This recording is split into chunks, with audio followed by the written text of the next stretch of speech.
Good evening and welcome you all. In today's class, we are going to start with a new chapter, Not for Profit Organization, NPO. So what is NPO? क्या समझते हैं अपने NPO से? Give me some examples. NPOs का examples दो. NGO NGO NGOs. NGOs, okay. NGOs का क्या काम होता है? NGOs का सो क्या फॉर काम होता एग्जांपल है? अगर एनिमल एनजीओ है तो they look after the animals until unless they get a proper shelter. Okay, animals का NGO तो animals, they look after animals. Okay. Short में बताओ एनजीओ का बेसिकली क्या काम होता है? They give service without any profit. अच्छा, their main objective is to serve the society without any profit objective. यानी उनका मेन पर्पस, मेन काम है सेवा करना, निस्वार्थ भाव से सेवा करना. ठीक है, बिना किसी लालच के सेवा करना. ठीक है. ओके, एनजीओस और एग्जांपल दो. Refugee homes. Okay, refugee homes. अच्छा, old age homes. Yes sir. Okay, orphanage. Yes sir. Okay, clubs. No. So clubs. certain clubs, certain Certain clubs. clubs. Okay, certain clubs. Certain clubs like Rotary Club. Am I correct? Rotary Yes sir. Club. Okay. BRC Bengal Rowing Club. No. Okay, no. Absolutely no. ठीक है. So their main purpose is to serve the members of the club. ठीक है. जैसे पाड़ा का club होता है. So their main purpose is to serve the members of that club. और एग्जाम्पल दो क्लब के अलावा. क्लब के अलावा और कोई एग्जाम्पल? अच्छा, दैट अगर अपने कोई कॉम्प्लेक्स में रहते हैं तो the resident welfare association of that complex और the society, that Sir, is a also. college counts as NPO. अच्छा, college also counts at NPO. ठीक है, इसमें डिटेल में डिस्कशन नहीं कर रहे, given the college we belong to. Okay, so college also comes under the category of NPO. Schools, colleges, इनका काम है शिक्षा प्रदान करना. कमाने का इनका ऑब्जेक्टिव नहीं होता है, यानी प्रॉफिट मेकिंग ऑर्गेनाइजेशंस नहीं है. ठीक है. Okay, so main purpose of NPO is to serve the society without the objective of earning any profit. ठीक है. किसी की सेवा करने के लिए क्या चाहिए होता है? एक तो बढ़िया बड़ा दिल होना चाहिए, और क्या चाहिए होता है? Funds. फंड्स. एब्सोल्युटली, सेवा करने के लिए भी रुपये की जरूरत होती है. We need resources. तो कहीं से हमें पैसा आता है, एनपीओस को कहीं से पैसा मिलता है, और उन पैसों को वो अच्छे कामों में, सेवाओं में लगाते हैं, सेवा करने के लिए लगाते हैं. जो भी उनका पर्पस है, वो पर्पस के लिए वो उन पैसों को खर्च करते हैं, लगाते हैं. ठीक है. तो देखो, कहीं जहां पर भी पैसा का इन्वॉल्वमेंट है ना, where money is involve, there arises accountability.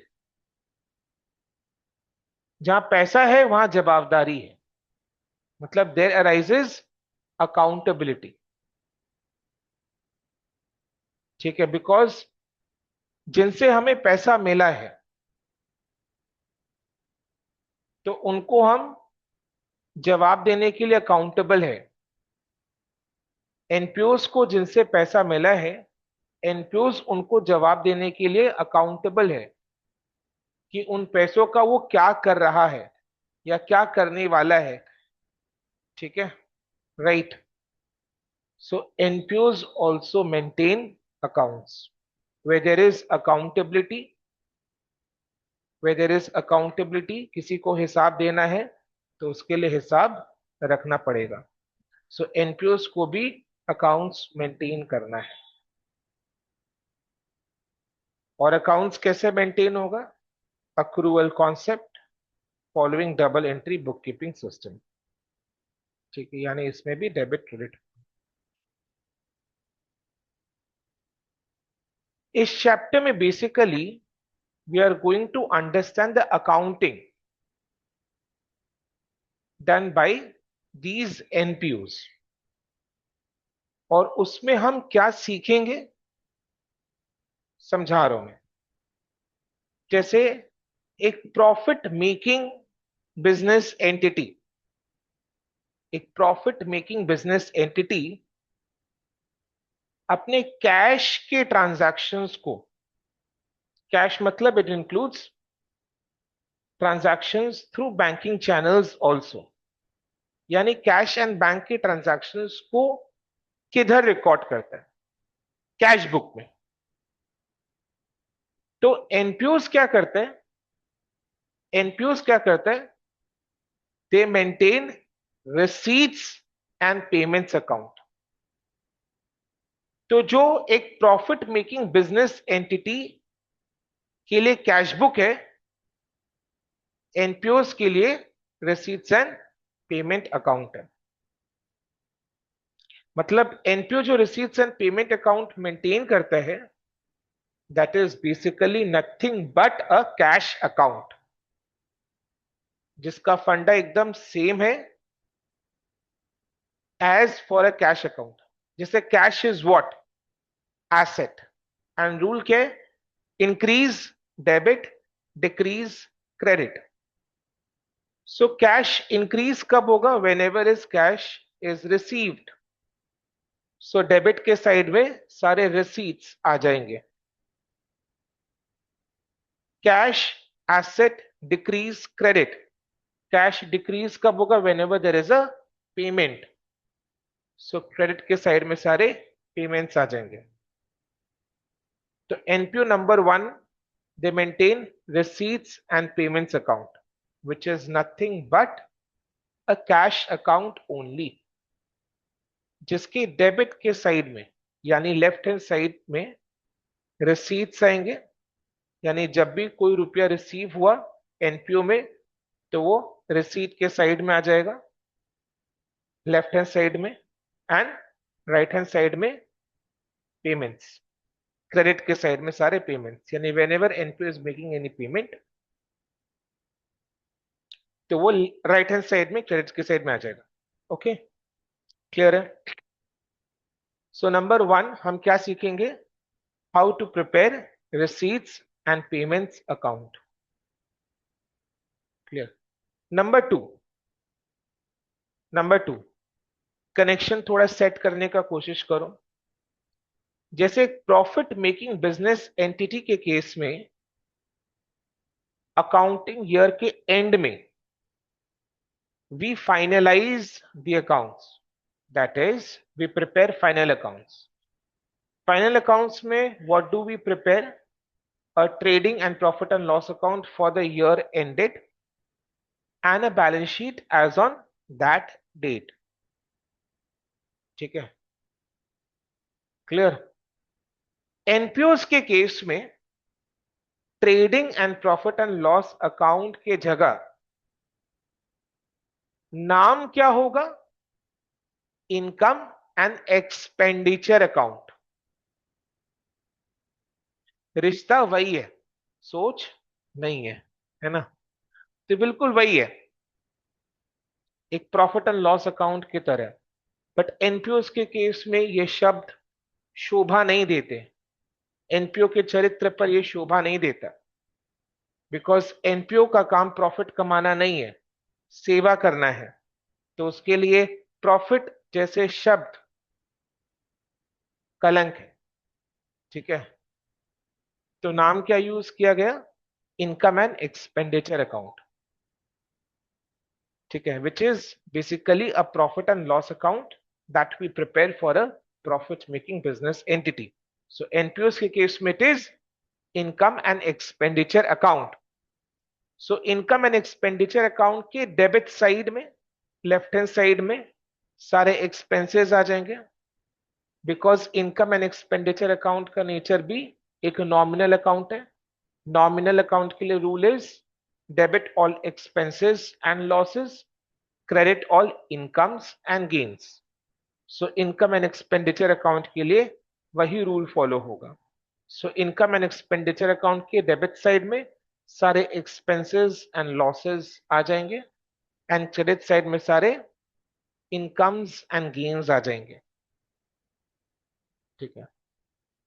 Profit and loss account बनाकर हमें क्या मिलता है? What do we get? Net profit. NPOs के केस में उसी नेट प्रॉफिट को हम क्या बोलते हैं? सरप्लस। नेट प्रॉफिट नहीं बोलते, पाप लगेगा ना। ठीक है, आप उनको इस नजर से नहीं देख सकते। ठीक है, बिकॉज उनका काम क्या है?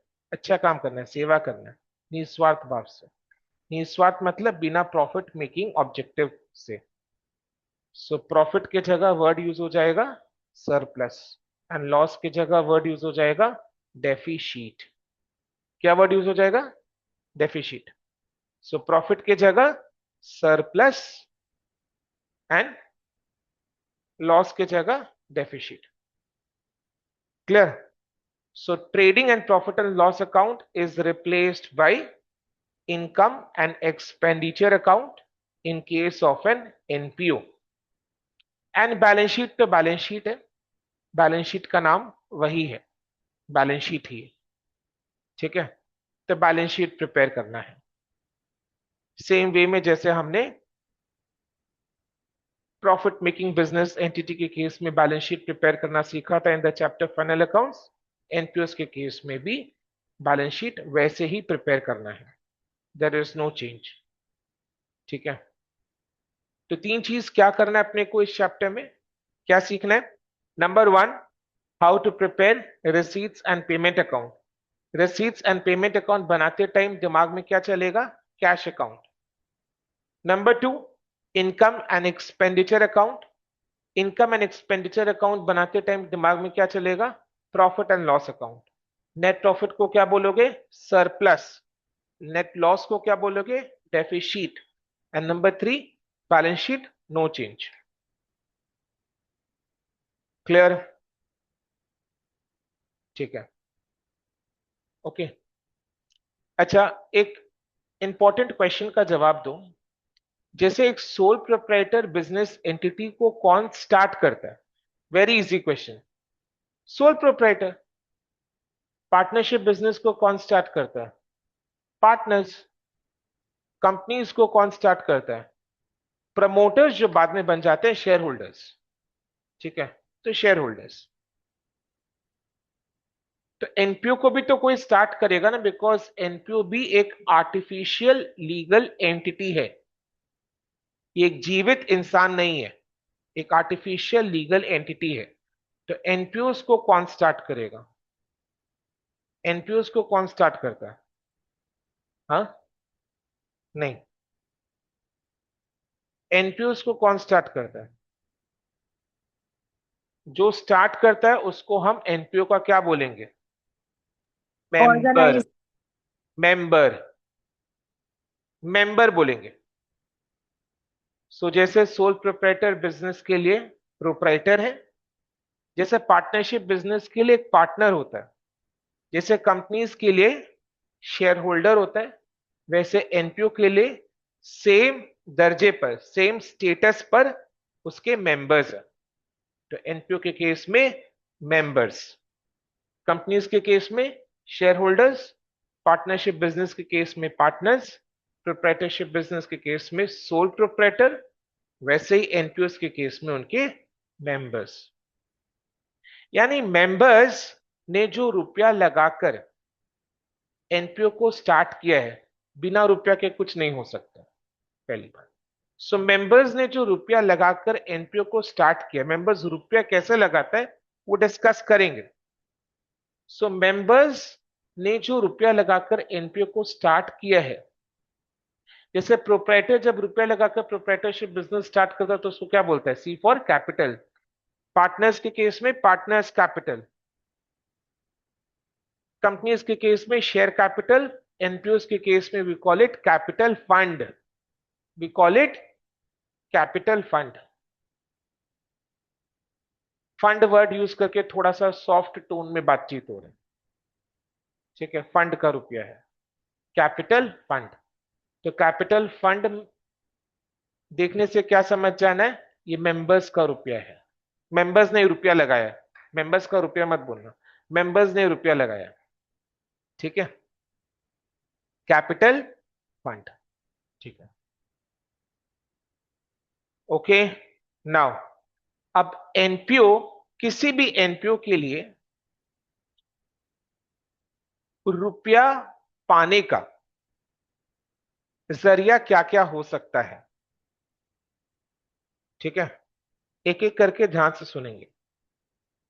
किसी भी एनपीओ के लिए, एनपीओ को चलाने के लिए भी पैसों की जरूरत होती है। बिना पैसे के आज की दुनिया में कुछ नहीं होता है। पहले भी कुछ नहीं होता था, आज भी कुछ नहीं होता, कल भी कुछ नहीं होगा, ठीक है। ओके सो क्या बोल रहा था मैं, बातों में मैं खो जाता हूँ। हाँ, यस, पैसा चाहिए, यस। तो एनपीओ के लिए पैसे कहां से आते हैं? सबसे पहला सोर्स क्या होगा एनपीओ के? मेंबर्स। सबसे पहला सोर्सेस एनपीओ के मेंबर्स, ठीक है। ध्यान से सुनना। पार्टनरशिप बिजनेस में whenever a partner is admitted into partnership, what that partner needs to bring to become a partner? Capital, partners capital. Similarly, when you want to become a shareholder of a company, what do you need to do? You need to purchase the shares of that company. तो आप share capital में रुपया लगाते हो। वैसे ही जैसे share holder को, किसी भी पर्सन को कंपनी का शेयर होल्डर बनने के लिए शेयर कैपिटल में रुपया लगाना है, शेयर कैपिटल का रुपया लाना है कंपनी में। शेयर होल्डर बनने के लिए शेयर कैपिटल का रुपया लाना है कंपनी में। पार्टनर बनने के लिए पार्टनर्स कैपिटल का रुपया लाना है कंपनी में। वैसे किसी भी मेंबर को एनपीओ में मेंबर बनने के लिए एंट्रेंस फीस लाना होता है। क्या लाना होता है? Entrance fees. एंट्रेंस फीस के नाम से समझ जाओ इसका मीनिंग क्या हो सकता है। एंट्रेंस मतलब क्या? जब किसी पर्सन को कोई एनपीओ का मेंबर बनना है तो मेंबर बनने के लिए उसको एंट्रेंस फीस देना पड़ेगा, तभी जाकर उसका नाम एनपीओ के लिस्ट ऑफ मेंबर्स में इंक्लूड किया जाएगा। That is why the name is entrance fees. जैसे आपको अगर पार्टनरशिप बिजनेस में पार्टनर बनना है तो क्या लाओगे? Partners capital. वैसे अगर आपको एनपीओ का मेंबर बनना है तब क्या दोगे? Entrance fees. So entrance fees basically क्या है? It is the capital fund. Entrance fees is basically what? A capital fund. Clear? तो एंट्रेंस फीस का ट्रीटमेंट क्या होगा? कैपिटल फंड में ये ऐड हो जाएगा, ठीक है। कैपिटल फंड में ये ऐड हो जाएगा, है ना? क्लियर है? लॉजिकली समझ में आ रहा है सब कुछ? बट कई बार क्वेश्चन में, प्रैक्टिकली जो होता है वो हमने डिस्कस कर लिया। कई बार क्वेश्चन में क्या होता है, अब ये क्वेश्चन का जिद है, इसमें लॉजिक नहीं बैठा सकते अपने। क्वेश्चन का जिद है, क्वेश्चन क्या बोलते हैं कि एनपीओ का पॉलिसी है कि 50% of the entrance fees will be capitalised. मतलब क्या बोला क्वेश्चन ने? क्वेश्चन ने क्या बोला कि 50% of the entrance fees will be capitalised. मतलब एंट्रेंस फीस का 50% कैपिटल फंड में ऐड होगा। तो what about the remaining 50%? It will be treated as income. Income की जैसे ट्रीट होगा तो कहां जाएगा, इनकम एंड एक्सपेंडिचर अकाउंट के क्रेडिट साइड में। इनकम है तो इनकम एंड एक्सपेंडिचर अकाउंट के क्रेडिट साइड में, बिकॉज एंट्रेंस फीस वो पा रहा है, मिल रहा है। तो अगर हम उसको कैपिटल फंड की तरह ट्रीट नहीं कर रहे तो इनकम की तरह ट्रीट करेंगे। समझ में आ रहा है ना। तो कई बार क्वेश्चन ये बोलता है कि 50% of the entrance fees needs to be capitalised. तो क्या समझ जाना है, सपोज अगर मिस्टर रॉय ने एनपीओ का वो मेंबर बना और उसने एंट्रेंस फीस 10,000 दिया है, तो 10,000 में से 5,000 रुपया कैपिटल फंड में ऐड होगा एंड 5,000 रुपया will be treated as income. कहां पर आएगा ये, इनकम एंड एक्सपेंडिचर अकाउंट की क्रेडिट साइड में बाई एंट्रेंस फीस करके। क्लियर है। ये जब क्वेश्चन बोलेगा तभी वैसा करना है। बट अगर क्वेश्चन साइलेंट है, सिर्फ बोल देता है कि एंट्रेंस फीस 25,000 है, तो अपने को आंख बंद करके कैपिटल फंड में 25,000 ऐड कर दे। ये इनकम एंड एक्सपेंडिचर वाला ट्रीटमेंट यानी इनकम वाला ट्रीटमेंट तभी करना है जब क्वेश्चन स्पेसिफाई करेगा। कैसे, क्या बोलकर स्पेसिफाई करेगा, 50% नीड्स टू बी कैपिटलाइज्ड, यानी 50, केवल 50% ही कैपिटल फंड में ऐड होगा, बाकी 50% इनकम में जाएगा। 60% नीड्स टू बी कैपिटलाइज्ड, तो 60% कैपिटल फंड में जाएगा, 40% इनकम में ऐड होगा। क्लियर है, राइट। सो एक हो गया एंट्रेंस फीस, ये सारे पीडीएफ में दिए हुए आपके।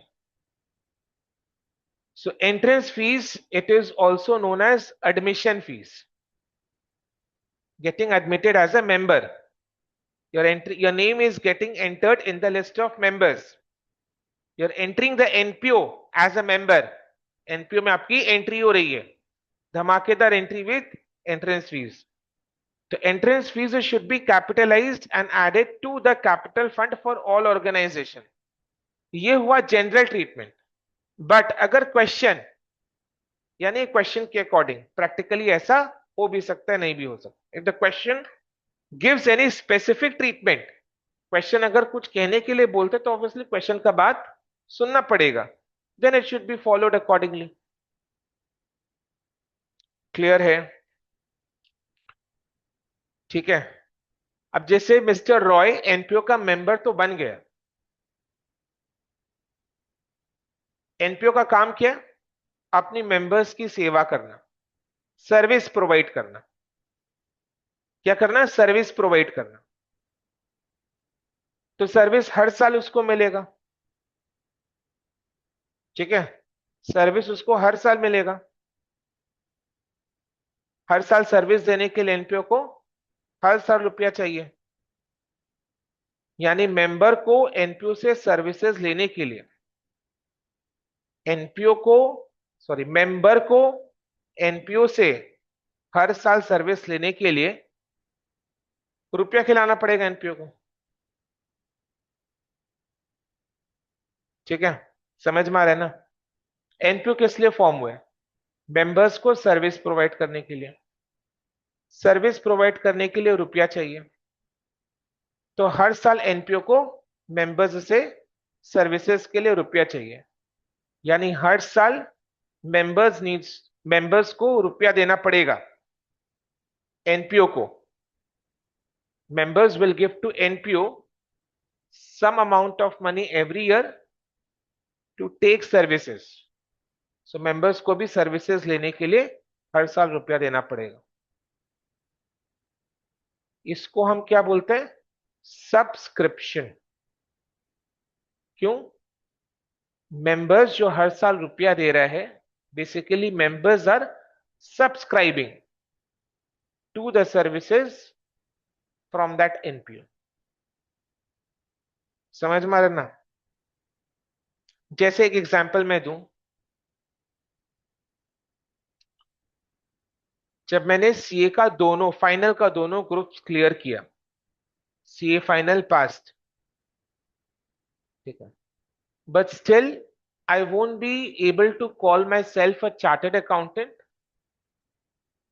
unless I become a member of the Institute of Chartered Accountants of India, ICI. ठीक है, तो उसके लिए आईसीआई का मेंबर बनना पड़ेगा, क्योंकि केवल आईसीएआई के मेंबर्स ही अपने नाम के आगे प्रेफिक्स सीए लगा सकते हैं। तो आईसीआई का मेंबर बनने के लिए सबसे पहला एलिजिबिलिटी 8 या फाइनल के दोनों ग्रुप्स पास कर लो, ठीक है, तभी आप मेंबरशिप के लिए अप्लाई कर सकते हैं। और आप मेंबर बनोगे तभी आप अपने नाम के आगे सीए लगा पाएंगे। तो आईसीआई का मेंबर बनने के लिए मैंने आईसीआई को एंट्रेंस फीस दिया। आईसीआई भी एनपीओ है ना, आईसीआई भी एनपीओ है, ठीक है। तो आईसीआई का मेंबर बनने के लिए मैंने आईसीआई को एंट्रेंस फीस दिया, तो उस वजह से मैं आईसीआई का मेंबर बन गया। Now I can prefix CA before my name, ठीक है। अब आईसीआई का पर्पस क्या, ऑब्जेक्टिव क्या, to provide service to its members, fellow chartered accountants. किस तरीके का सर्विस वो प्रोवाइड करता है?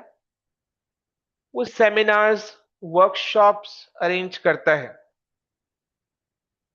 with regards to recent updates, amendments in any kind of law, banking हो, सेबी हो, कंपनी लॉ हो, राइट, डायरेक्ट इनडायरेक्ट टैक्स का लॉ हो, तो अपने मेंबर्स को वो अपडेट करता है।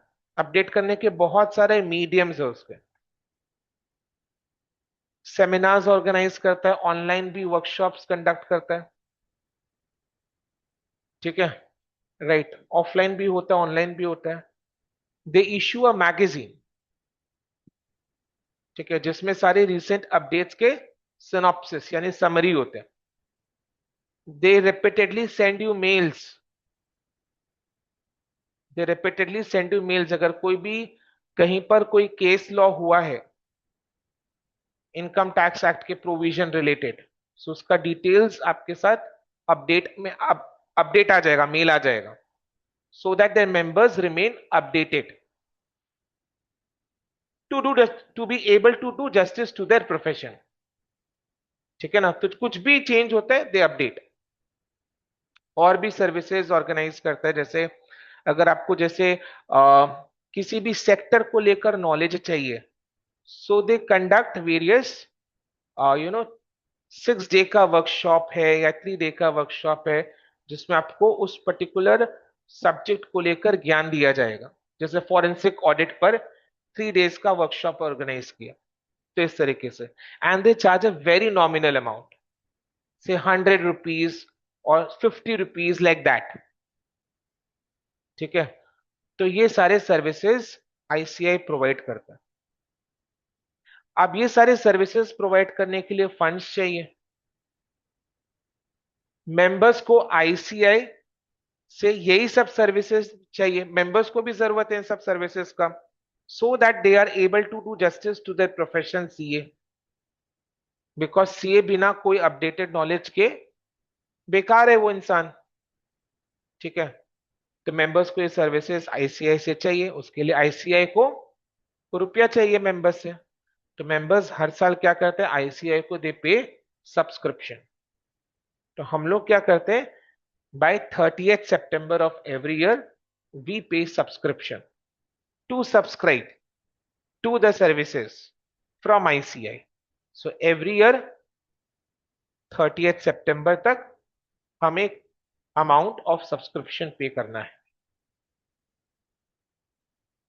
क्लियर है, समझ में?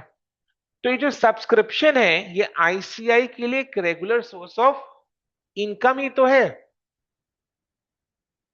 सो सब्सक्रिप्शन का ट्रीटमेंट क्या होगा, it will be treated as an income. तो सब्सक्रिप्शन का आएगा इनकम एंड एक्सपेंडिचर अकाउंट के इनकम के साइड में बाय सब्सक्रिप्शन करके। क्लियर है? समझ में आया? राइट। तो subscription, can I say that subscription किसी भी एनपीओ के लिए एक मेजर सोर्स ऑफ इनकम बन जाता है, बिकॉज वही उसका एक रेगुलर सोर्स ऑफ इनकम है जो हर साल उसके मेंबर से उसको मिलेगा। और हमारे केस में तो ये कंपलसरी है, अदरवाइज दे टेक एक्शन। ठीक है, तो we need to subscribe, we need to pay subscription. Clear है? तो सब्सक्रिप्शन का ट्रीटमेंट क्या है? It will be treated as an income. Okay, right. अब एक दूसरा एग्जांपल मैं दे रहा हूं। जैसे मैंने अपना पोस्ट ग्रेजुएट कंप्लीट किया था सेंट जेवियर्स कॉलेज से। ठीक है, तो सेंट जेवियर्स कॉलेज का एक एलुमनाई एसोसिएशन है। ठीक है, तो alumni association is also NPO. तो obviously as we say once a Xavierian is always a Xavierian. तो अगर मैं जेवियर से पास आउट हूं तो always I want to be associated with this institute. So definitely कौन एलुमनाई का member बनना नहीं चाहेगा? तो जेवियर्स के एलुमनाई एसोसिएशन का क्या सिस्टम है? To become a member they need to pay the entrance fees, and उसके बाद अपने मेंबरशिप को कंटिन्यू करने के लिए जेवियर्स का alumni association will not ask even a penny. मतलब it's a lifetime membership fees that I have paid. Member बनने के लिए जो मैंने दिया, that's a lifetime membership fees. इसके बाद मेरे मेंबरशिप को कंटिन्यू करने के लिए मेरे को हर साल सब्सक्रिप्शन नहीं देना है। लाइफ टाइम मेंबरशिप फीस मैंने एक ही बार में दे दिया है। ज्यादा बड़ा अमाउंट का नहीं था उस टाइम, तो पता नहीं अभी कितना है। Clear? So life time membership fees. So life time membership fees is by default what? Capital fund. ठीक है, तो जेवियर्स का एलुमनाई एसोसिएशन का ये सिस्टम है कि उन लोग सब्सक्रिप्शन नहीं लेता हर साल, एक ही बार में लाइफ टाइम मेंबरशिप फीस ले लेता है। तो मेंबर बनना है, यू पे that life time membership fees. तो मेंबर बनने के लिए मैंने लाइफ टाइम मेंबरशिप फीस दिया, तो वो लाइफ टाइम मेंबरशिप फीस का ट्रीटमेंट क्या होगा? It will be treated as a capital fund. तो कैपिटल फंड में दो चीज आ गया, एक है एंट्रेंस फीस एंड दूसरा है लाइफ टाइम मेंबरशिप फीस। हाँ, बीच बीच में जेवियर्स कई बार they organize alumni meet, tea meet, dinner meet, etc., etc., etc. The various services मिलाते रहता है। तो जब भी कोई इवेंट वो ले करता organize, so they charge a token amount, so that there is a commitment from your end to come for the event, and event का जितना भी हो थोड़ा खर्चा निकल जाए।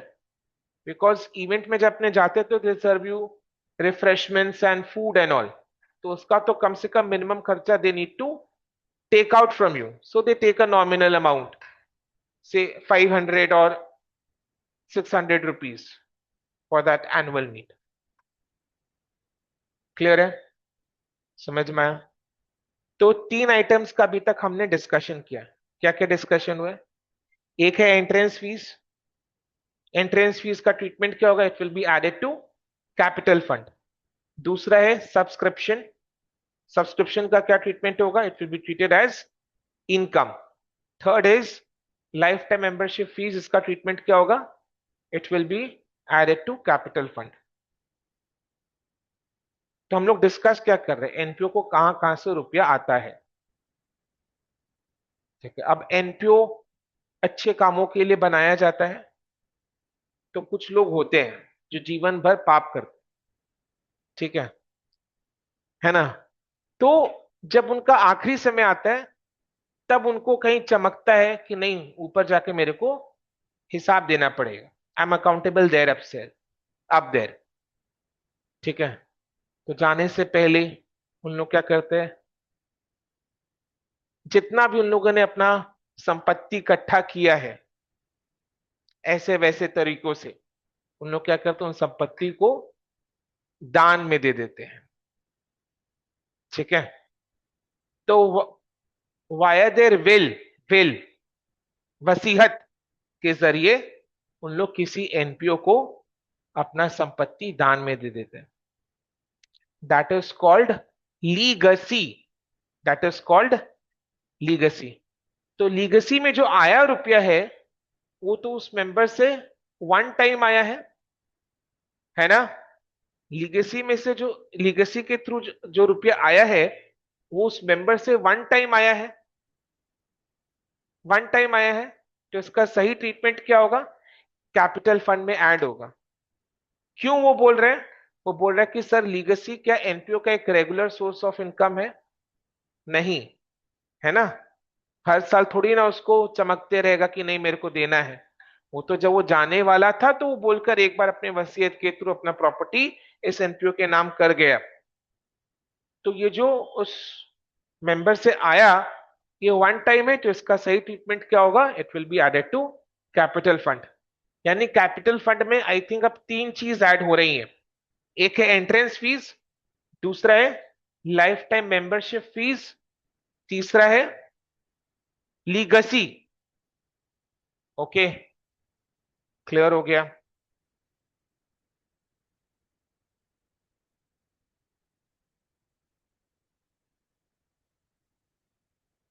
So legacy amount received by organization as per the will of the person after the death of the person। मतलब जब तक वो है तब तक तो उसके पास ही रहेगा, मरने के बाद जो करना है करो, है ना। So it will be added to the capital fund। Lifetime membership fees, capitalization का मतलब क्या? Added to the capital fund. Okay,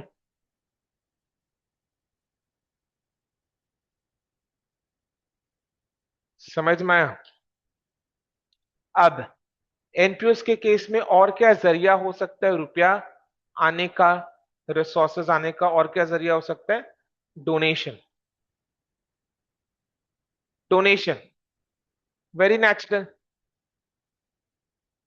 अब डोनेशन दो टाइप का हो सकता है। एक वो डोनेशन है जो चलते फिरते लोग देकर चले जाते हैं, उसको हम क्या बोलते हैं? General donation. उसको हम क्या बोलते हैं? General donation. जनरल डोनेशन का मतलब क्या? जो लोग चलते फिरते देकर चले जाते हैं, मतलब उनका सच कोई पर्पस नहीं होता, उन लोग बेसिकली दान पेटी में डालकर चले जाते हैं। तो ये हो गया जनरल डोनेशन। तो ये तो एनपीओ को आते रहता है, ठीक है। ये तो एनपीओ को आते रहता है, तो ये एनपीओ के लिए एक रेगुलर सोर्स ऑफ इनकम है। तो जनरल डोनेशन का ट्रीटमेंट क्या होगा? As an income. सो ये कहां पर आएगा? इनकम एंड एक्सपेंडिचर के इनकम के साइड में, क्रेडिट के साइड में, बाय जनरल डोनेशन। ठीक है। बट कुछ लोग ऐसे होते हैं जिन लोग डोनेट करते टाइम डोनेशन के रुपये का पर्पस बता देते हैं। जैसे फॉर एग्जाम्पल मिस्टर अग्रवाल बोलता है कि एनपीओ को कि मैं, वो ऑर्फनेज को डोनेट कर रहा है तो बोलता है कि बच्चों के लिए एक लाइब्रेरी बना दो। Mister Agrawal is donating to an orphanage to make library for the kids in the orphanage. तो मिस्टर अग्रवाल ने जो डोनेट किया उसका एक पर्पस है। क्या पर्पस है? वो चाहता है कि इन रुपयों से वो ऑर्फनेज बच्चों के लिए एक लाइब्रेरी बना दे।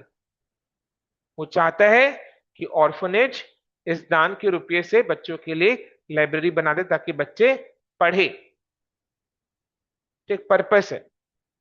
तो बेसिकली मिस्टर अग्रवाल ने डोनेट करते time has here specified the purpose of the donation. So we call it as specific donation. तो एनपीओ जब ये स्पेसिफिक डोनेशन रिसीव कर रहे हैं, so in this case NPO has an obligation to use that amount of donation for making library। तो NPO has an obligation because mister Agrawal ने purpose specify कर दिया था कि ये रुपया बच्चों के लिए लाइब्रेरी बनाने के लिए इस्तेमाल होना चाहिए, सिर्फ लाइब्रेरी बनाने के लिए इस्तेमाल होना चाहिए। तो इन इन दिस केस अकाउंटेबिलिटी बढ़ जाता है, एनपीओ के लिए ऊपर एक ऑब्लिगेशन अराइज हो गया। अब एनपीओ को इन रुपए से लाइब्रेरी बनाने का काम करना पड़ेगा, तो एनपीओ के लिए एक ऑब्लिगेशन है, एंड ऑब्लिगेशन का दूसरा नाम अकाउंट्स में लाइबिलिटी है। तो एनपीओ के लिए it's a liability, so specific donation is a liability. Why liability? Because NPO has an obligation. Why NPO has an obligation? Because the donor has specified the purpose. The donated amount should be used for a specific purpose. So NPO has an obligation to utilize that amount for that specific purpose only. So there is an obligation. It's a liability. Income नहीं हो सकता है ना, income कैसे हो सकता है? Because NPO को तो उन रुपए का एक पर्टिकुलर यूज करना पड़ेगा, तो एनपीओ के लिए इनकम नहीं है।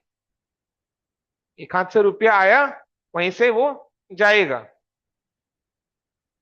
एक स्पेसिफिक पर्पस के लिए, तो एनपीओ के लिए इनकम नहीं है। समझ में आया ना? So it's not an income, it's a liability. ठीक है, सो इसका ट्रीटमेंट क्या होगा? बैलेंस शीट के लाइबिलिटीज के साइड में ये आ जाएगा, बैलेंस शीट के लाइबिलिटीज के साइड में आ जाएगा। फिर क्या होगा कि जब भी एनपीओ धीरे लाइब्रेरी बनाने में तो टाइम लगेगा ना, तो जो भी खर्चा लग रहा है लाइब्रेरी के ऊपर, वो क्या करेगा? उसी अमाउंट में से निकालते जाएगा जो उसको लाइब्रेरी बनाने के लिए मिला। तो बेसिकली फिर वो क्या कर रहे हैं, जैसे जैसे लाइब्रेरी पर खर्चा होते जा रहा है, लाइब्रेरी बनते जा रहा है, तो एनपीओ का ऑब्लिगेशन भी कम होते जा रहे हैं, डिस्चार्ज होते जा रहे हैं। तो लाइब्रेरी बनाने में जो भी खर्चा लगा है वो क्या करेगा? उस अमाउंट से लेस करते जाएगा, एंड बैलेंस अमाउंट को वो बैलेंस शीट के लाइबिलिटीज के साइड में दिखाते जाएगा। सपोज उसको 1 लाख रुपया मिला था, करेंट ईयर में 6,000, करेंट ईयर में 60,000 खर्चा हुआ है लाइब्रेरी के पीछे, थोड़ा काम बाकी है, वो नेक्स्ट अकाउंटिंग ईयर में हो जाएगा कंप्लीट। तो इस साल 60,000 रुपया लगा, तो बैलेंस शीट के लाइबिलिटी साइड में कितना जाएगा? केवल 40,000। 1 लाख रुपया रिसीव हुआ, 60,000 का खर्चा लग गया, तो उतना से मेरा लाइबिलिटी डिस्चार्ज, बाकी बचा 40,000। अब 40,000 को और खर्च कर रहे हैं फॉर द लाइब्रेरी, तो बैलेंस शीट के लाइबिलिटी साइड में 40,000 आ जाएगा। तो जैसे जैसे वो पर्पस के लिए खर्चा होते जा रहे हैं, वो अमाउंट हम लोग डोनेशन से लेस करते जाएंगे, एंड बैलेंस अमाउंट फिर बैलेंस शीट में आते जाएगा लाइबिलिटीज के साइड। क्लियर है? सो जनरल डोनेशन का treatment is income, specific donation का treatment is liability. General donation के केस में donor does not specify any purpose, and specific donation के केस में the donor specifies. Donation can be in cash और in kind. Clear? Okay, then अच्छा अच्छा, किसी के पाड़ा में भी यूथ क्लब है, यूथ क्लब जो यंगस्टर्स लोग का क्लब होता है। तो जैसे इन यंगस्टर्स को जैसे उनको खेलने का बहुत शौक होता है, जैसे फुटबॉल, जैसे बंगाल में तो football is very famous, more famous than cricket. So इन लोग जो यूथ क्लब होता है, इन लोग क्या करते हैं, उनके मेंबर्स कौन है? यूथ ऑफ दैट लोकेलिटी और एरिया, यंगस्टर्स। सो तो बेसिकली यंगस्टर्स लोग ही ये क्लब को बनाते हैं, यंगस्टर्स लोग के मिलके मेंबर्स ही तो बनाते हैं एनपीओ को। तो उनका शौक किस में है? फुटबॉल में है, तो दे लव फुटबॉल। तो उन लोग क्या करते हैं, जैसे इधर में भी होता था, बहुत बार, 2-3 बार हुआ है इधर में फूल बागान साइड में। जैसे यहाँ का जो यूथ क्लब है, दे ऑर्गेनाइज फुटबॉल मैच, जिसमें उस क्लब के मेंबर्स लोग प्रॉपर वे में एक मैच खेलते हैं। इधर में जो सुभाष पार्क है, बड़ा पार्क जिसमें सुभाष मेला लगता है, वहां पर मैच होता था एंड बहुत सुंदर तरीके से होता था। They make seats also to set for the audience, spectators. मतलब पूरा एकदम स्टेडियम वाला फीलिंग आएगा। हालोजन वगैरह भी लगा देता है, रात में मैच होता है। समझ में हुआ हुआ है, इधर में 2-3 बार हुआ हुआ है। ठीक है, तो अब जैसे मैच होने वाला है, अब मैच के लिए तो रुपया चाहिए। तो इन लोग बेसिकली क्या करता है, घर घर जाके थोड़ा थोड़ा चंदा इकट्ठा करता है, या लोकेलिटी में जितने भी शॉप्स है उनसे जाकर चंदा इकट्ठा करता है। तो चंदा का जो रुपया आता है वो एक स्पेशल पर्पस फंड में डाल देता है, और वहीं से ही मैच का खर्चा को उन लोग निकालते हैं। ठीक है, तो this type of fund is called endowment fund. मतलब ये एनपीओ ने एक पर्पस एक इवेंट के लिए क्रिएट किया है। एंडाउमेंट फंड एक पर्पस एक इवेंट के लिए एनपीओ ने क्रिएट किया। तो एनपीओ को एक पर्टिकुलर काम करना है। जैसे ये मैच वाला एग्जांपल अगर कम समझ में आए तो एक और एग्जांपल देता हूं। जैसे पंडाल, पूजा का पंडाल। तो पाड़ा के कुछ local people they take the responsibility of making pandal. तो उस क्लब को पंडाल बनाना है उस एरिया में, तो एक स्पेसिफिक पर्पस फुलफिल करना है। तो उसके लिए इन लोग फंड बनाता है। समझ में आ रहा है ना? तो इस केस में एनपीओ एक फंड बना रहे हैं, क्योंकि एनपीओ को एक पर्टिकुलर काम करना है। पर्टिकुलर काम क्या हो सकता है? दुर्गा पूजा के टाइम पंडाल बनाना है, या अपने यूथ मेंबर्स के लिए एक फुटबॉल मैच ऑर्गेनाइज करना है। तो NPO they make a fund. अब इस फंड में रुपया कहां कहां से आ सकता है? उन लोग उस एरिया, उस लोकेलिटी के आसपास के दुकानों से, घरों में जा जाकर चंदा इकट्ठा करते हैं। तो चंदा का रुपया फंड में ऐड हो जाता है। समझ में आ रहा है? राइट। फिर जो भी खर्चा होता है मैच का, उन लोग उस फंड में से निकाल कर देते हैं। Sir, I have a question. Wait, I answer. ठीक है, सो और जैसे मैच होता है ना, तो उन लोग मैच का टिकट्स भी बेचता है बाहर के स्पेक्टेटर्स को, कि जिन लोग फुटबॉल मैच देखने में इंटरेस्टेड है, बिकॉज उन लोग पूरा माहौल बना दिया है, स्टेडियम वाला फीलिंग क्रिएट कर दिया है एक पार्क में। सो दे नॉमिनल अमाउंट का एक टिकट इश्यू करता है, ताकि उससे थोड़ा पैसा आ पाए मैच का खर्चा के रिकवरी के लिए। मैच के खर्चे को रिकवर करने के लिए थोड़ा पैसा आ पाए।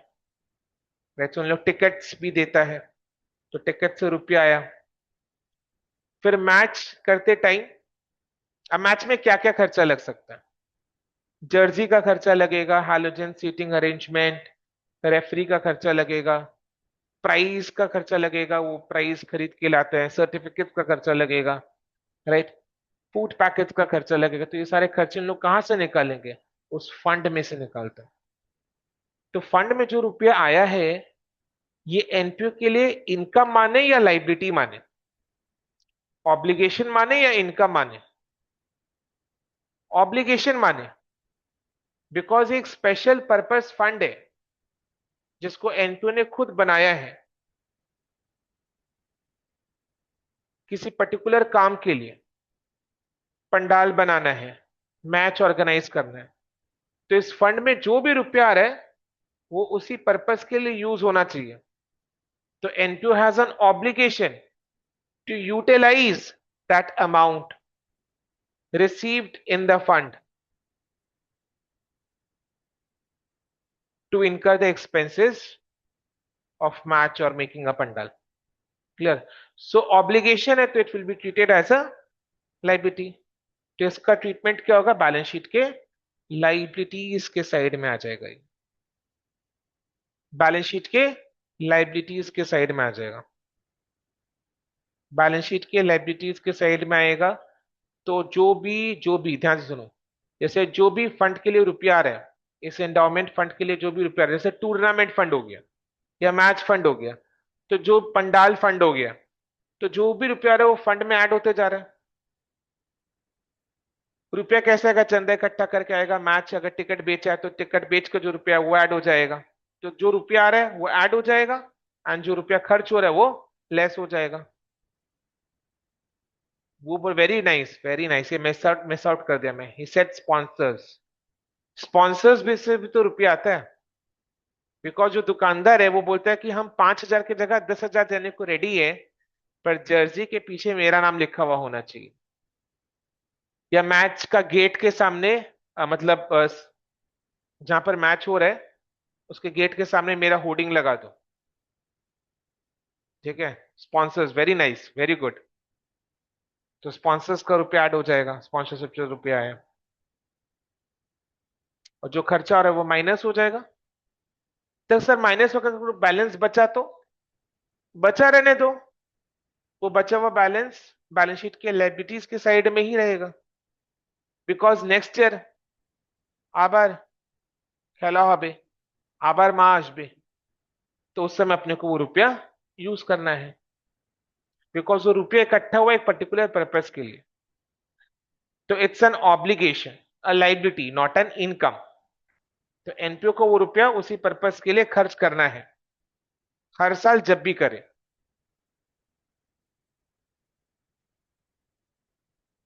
समझ में आया?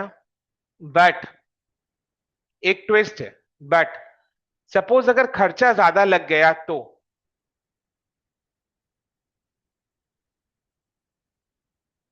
स्पॉन्सर्स से रुपया, चंदा इकट्ठा करके रुपया, टिकट को बेचकर रुपया जो आया वो सपोज 1 लाख आया, और मैच में खर्चा लग गया 1,05,000।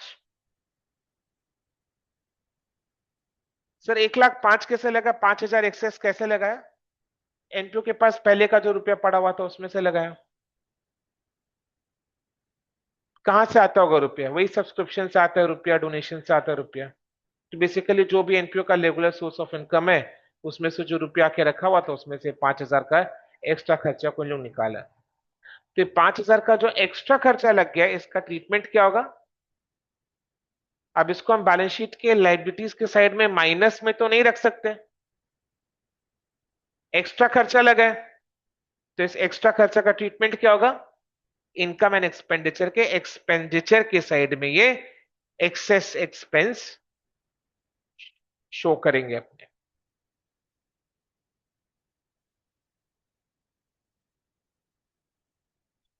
यानी क्या समझे आपने? अगर फंड में रुपया बचा हुआ है तो उसको बैलेंस शीट के लाइबिलिटीज के साइड में रहने देना है। मैच हो गया, होने के बाद 11,000 रुपया बच गया, तो उसको बैलेंस शीट के लाइबिलिटीज की साइड में रहने दो। उसको इनकम की तरह मत ट्रीट करना। जब रुपया बचता है तो इनकम की तरह ट्रीट नहीं करते, उसको बैलेंस शीट के लाइबिलिटीज की साइड में रहने देना है। क्योंकि नेक्स्ट ईयर फिर से मैच होगा तो उन रुपयों को वहीं पर यूज करेंगे। बिकॉज ये एंडोमेंट फंड है, इसका एक स्पेसिफिक पर्पस है, तो एनपीओ के लिए एक ऑब्लिगेशन नहीं है, इनकम की तरह ट्रीट नहीं करना है। तो फंड में अगर रुपया बचा हुआ है, इवेंट खत्म होने के बाद भी, सारे खर्चे निकालने के बाद भी अगर फंड में रुपया बचा हुआ है तो उसको बैलेंस शीट के लायबिलिटीज के साइड में ही रखना है। बट अगर फंड में से ज्यादा रुपया खर्चा हो गया तो एक्सेस रुपया अपने कहां से निकाला? अपने दूसरे सोर्स ऑफ इनकम से निकाला। तो वो अगर खर्चा ज्यादा लगाए तो excess excess expense payment shall be shown on the debit side, expenditure side of income and expenditure account। उसको बैलेंस शीट के फिर लायबिलिटी साइड में माइनस में कैसे रखें? क्लियर है ना?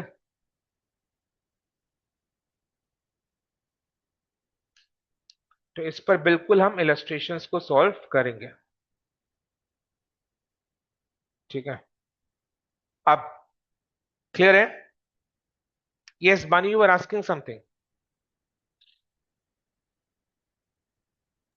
Sir, I was asking ki when organizations like NTOs may when the volunteers they help set up everything, do they get any amount of money कि it's just pure volunteer work?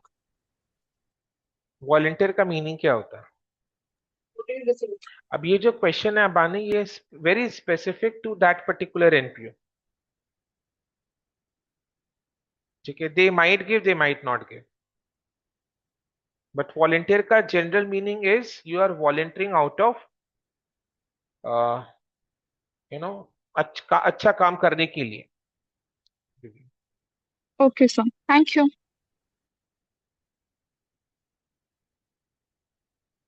Okay,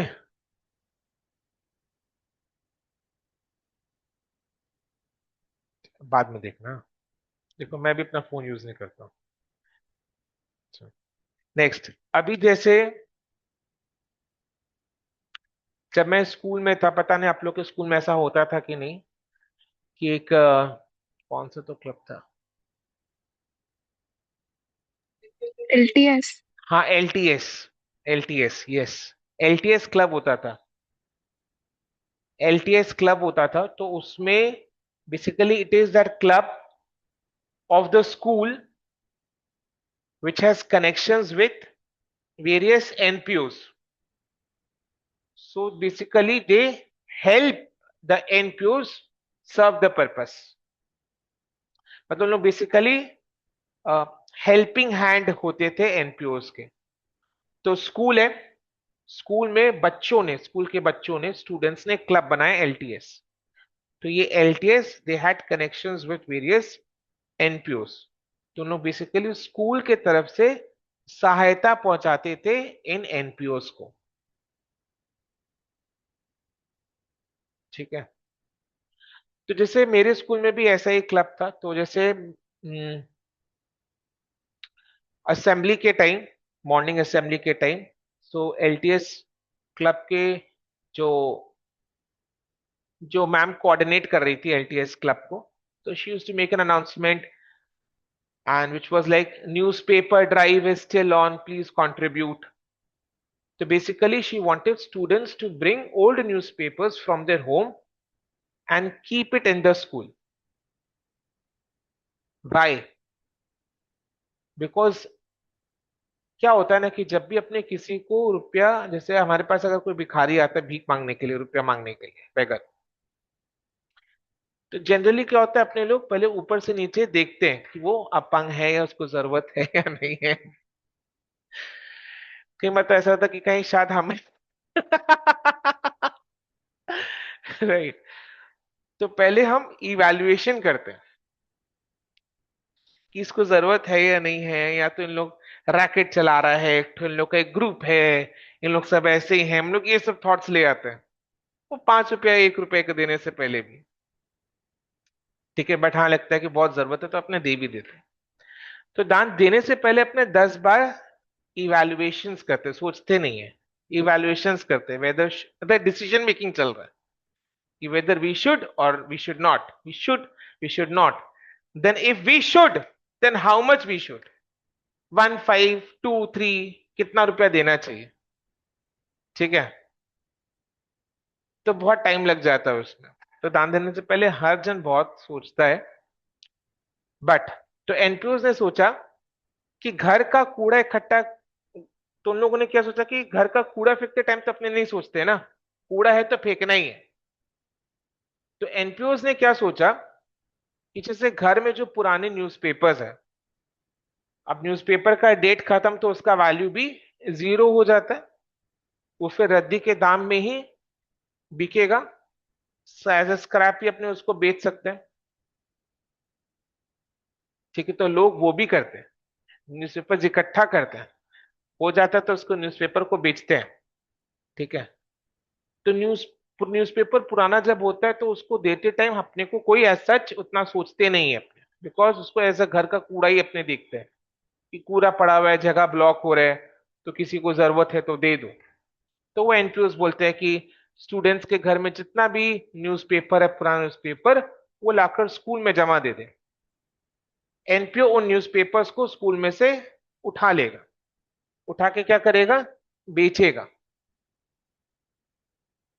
तो सोचो एक school में कितने सारे students हो सकते, और हर स्टूडेंट अगर 20 20 न्यूज़पेपर भी ले आता है तो कितने सारे न्यूज़पेपर्स इकट्ठा हो जाएंगे और उनको बेच के कितना रुपए आ जाएगा, है ना। और ऐसे कितने सारे स्कूल्स हैं जिन लोग ये काम से जुड़े हुए हैं।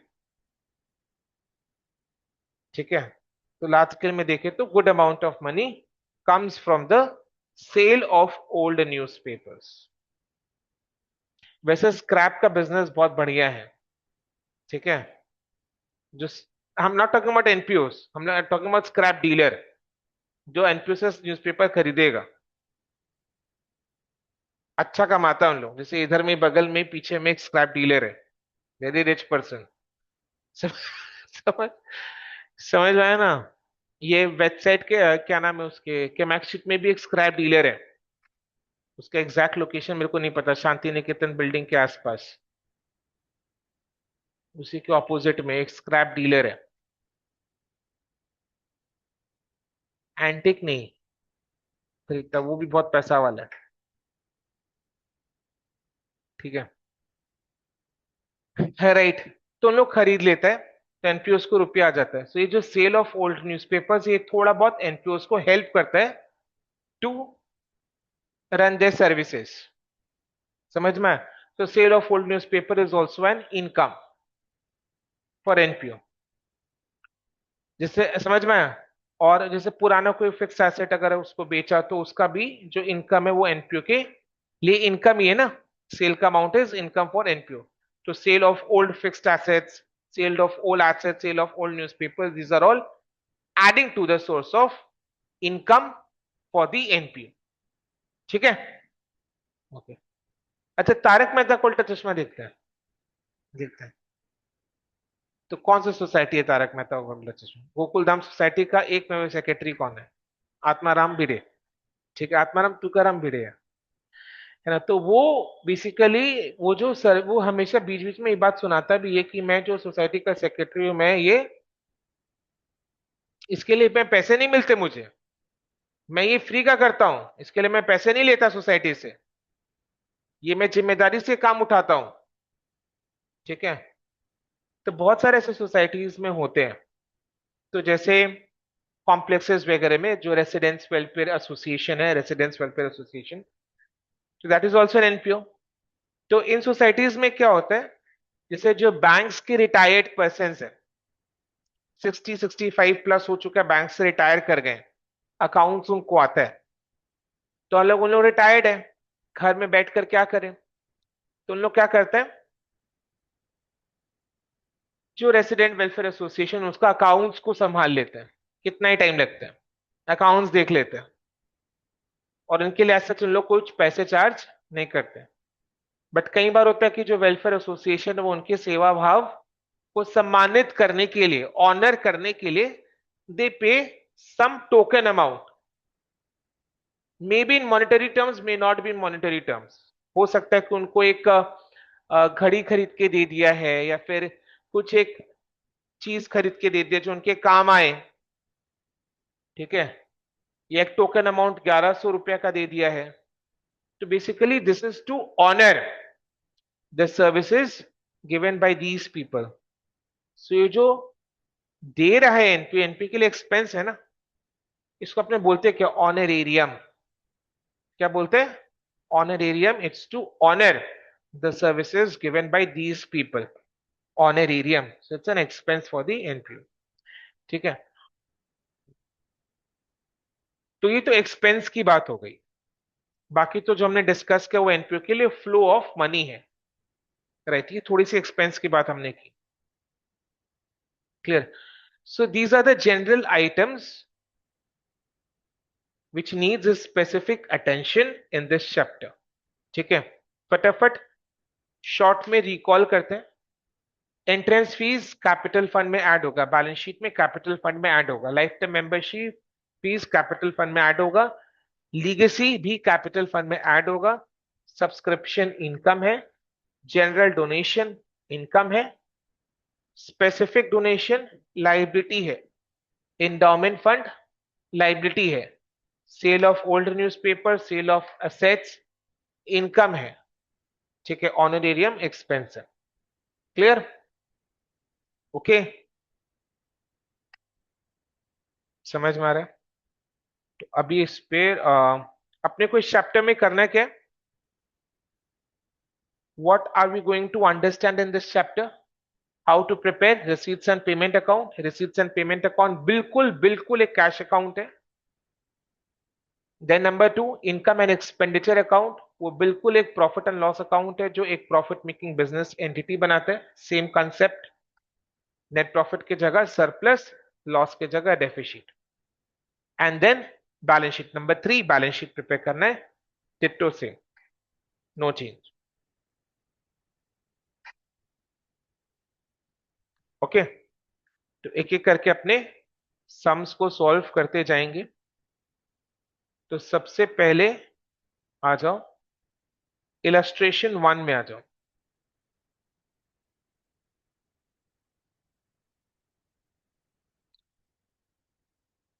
इलस्ट्रेशन 1, ठीक है. इलस्ट्रेशन 1 में क्या बोल रहा है? You are required to prepare receipts and payments account, यानी cash account. So receipts and payment account का फॉर्मेट कैसा होगा?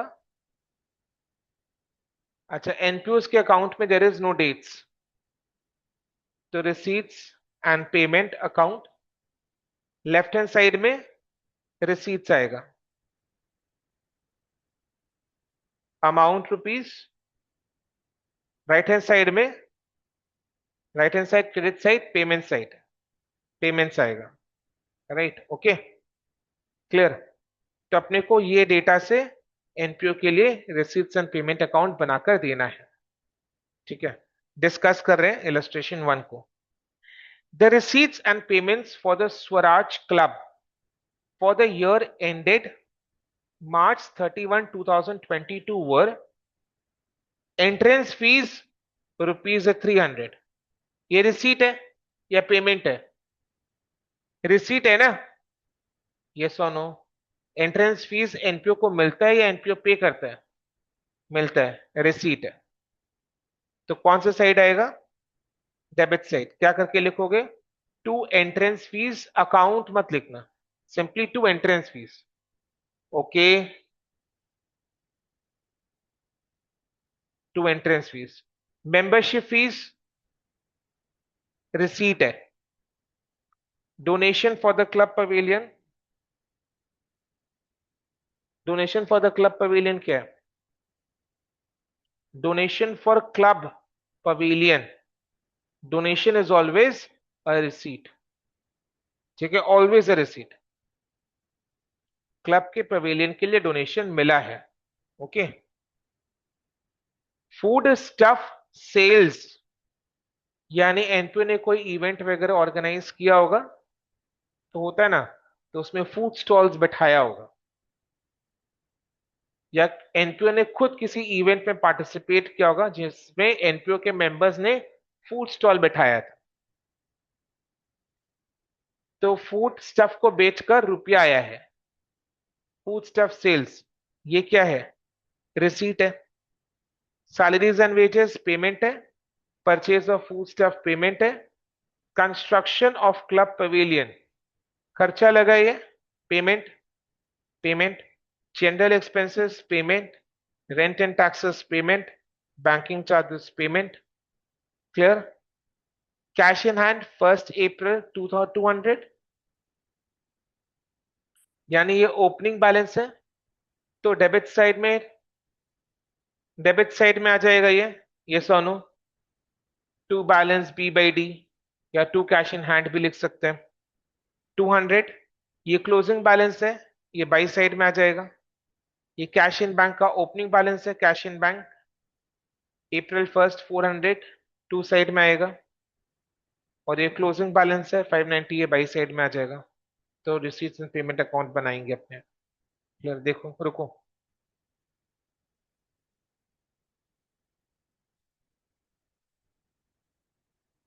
देखो इधर, ये रिसीट्स एंड पेमेंट अकाउंट है.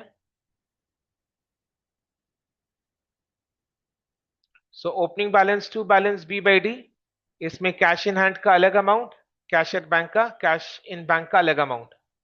सो अपन कैसे करके लिखेंगे? To balance B by D dash cash in hand dash cash in bank करके अमाउंट का एक ही कॉलम होगा, 200 और 400 बैठा देंगे. बाकी तो रिसीट्स को टू करके लिखना है, पेमेंट्स को राइट हैंड साइड में बाय करके लिखना है, and then closing balance by side में by balance C by D, dash देकर कैश इन हैंड, नीचे में डैश देकर कैश इन बैंक करके 350 590 करके रिसीट्स एंड पेमेंट अकाउंट को बैलेंस कर देंगे। क्लियर? ओके, तो ये अपने घर में प्रैक्टिस कर सकते हैं बिकॉज उसका सोल्यूशन हमारे पास अवेलेबल है। तो इसको बिल्कुल अपने घर में एक बार प्रैक्टिस करेंगे, ये डिस्कस कर दिया मैंने। ठीक है, अभी नेक्स्ट इलस्ट्रेशन, इलस्ट्रेशन 2 में आ जाओ।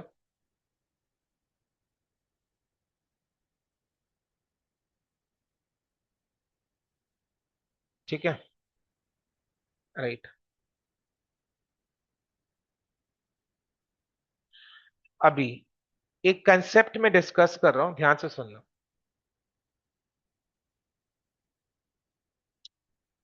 जो कॉन्सेप्ट में इनकम के लिए डिस्कस कर रहा हूं, सेम कॉन्सेप्ट एक्सपेंडिचर्स के लिए भी अप्लाई होगा एज इट इज।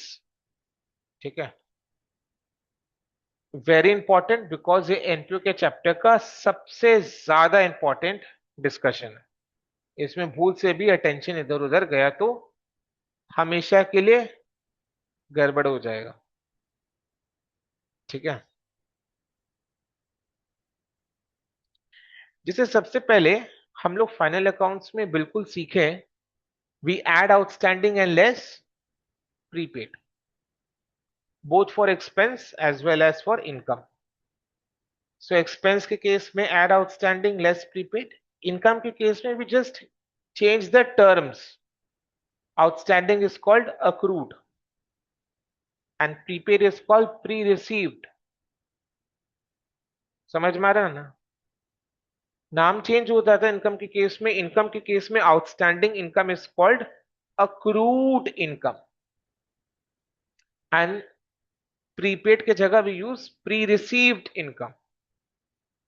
तो इनकम के केस में accrued income add, pre received income less. ये जो अपने एड लेस करते हैं, we are following which concept? Accrual concept. हम लोग कौन सा कॉन्सेप्ट को फॉलो कर रहे हैं? अक्रूवल कॉन्सेप्ट फॉलो कर रहे हैं। अक्रूवल कॉन्सेप्ट का क्या कहानी है? अक्रूवल कॉन्सेप्ट का सिंपल कहानी है, अगर करेंट ईयर का एक्सपेंस है तो करेंट ईयर के एक्सपेंस में ऐड होगा, even if payment has not been made. तो अक्रूवल बेसिस में अपने लोग पेमेंट को चेक नहीं करते। खर्चा अगर लग गया है करेंट ईयर में, खर्चा लगने का मतलब हमने सर्विसेज ले लिया है, तो पेमेंट करना पड़ेगा। ठीक है, तो पेमेंट हुआ है, पेमेंट कर दिए हैं या नहीं किए, उससे मतलब नहीं है। अगर खर्चा लग गया है, सर्विसेज उठा लिया है, तो उसको करेंट ईयर के खर्चे में ऐड कर देना है, वो खर्चा अक्रू हो चुका है। सो करेंट ईयर का खर्चा करेंट ईयर में ऐड होगा, करेंट ईयर को छोड़कर बाकी कोई और खर्चा है, बाकी कोई और ईयर का खर्चा, तो वो लेस करेंगे। समझ में आ रहा है? करेंट ईयर में उसको लेस करना बिकॉज वो करेंट ईयर का नहीं है, इसमें जात पात का बात उठ जा रहा है। करेंट ईयर के ग्रुप में सिर्फ करेंट ईयर का खर्चा ही ऐड होता है, बाकी सब less less less less less less. समझ में आ रहा है? ये कॉन्सेप्ट को याद रखना। हाँ, इनकम के केस में भी सेम, करेंट ईयर का इनकम है तो वो ऐड होगा, वरना लेस हो जाएगा। सिंपल सी बात है। तो income and expenditure account prepare करते time, income and expenditure account prepare करते टाइम अपने को अक्रूवल बेसिस फॉलो करना है। अक्रूवल बेसिस क्या कहता है? सिंपल सी बात है, करेंट ईयर का एक्सपेंस है तो वो करेंट ईयर के एक्सपेंस में ऐड होगा, वरना लेस होगा। इनकम के लिए करेंट ईयर का इनकम है तो करेंट ईयर के इनकम में ऐड होगा, वरना लेस हो जाएगा। फिर से आ गया ये। ठीक है, तो देखो, तो जैसे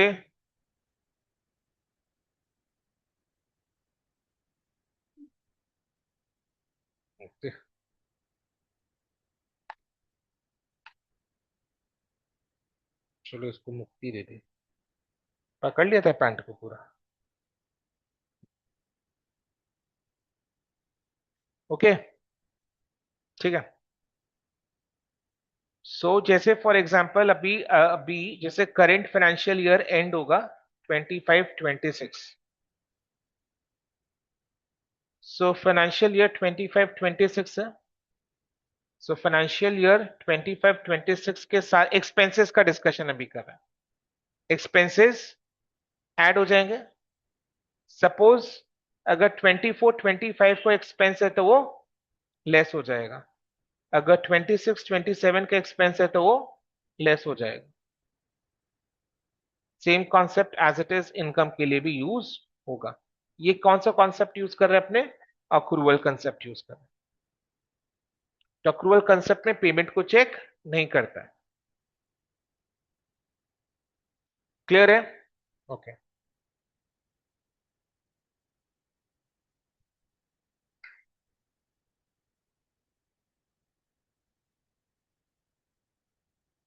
ठीक है।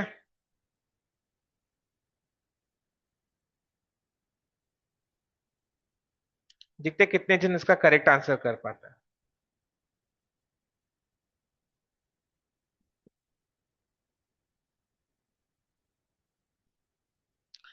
जैसे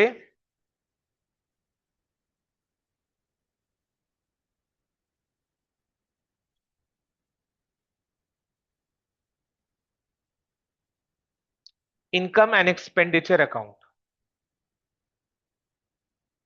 के बाई साइड में इनकम्स आता है। फॉर एग्जाम्पल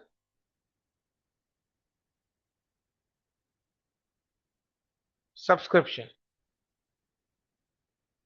ठीक है।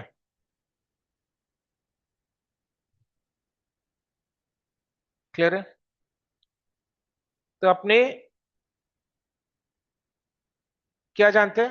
Add outstanding. इनकम के केस में अक्रूड वर्ड यूज करते हैं, add accrued less pre received.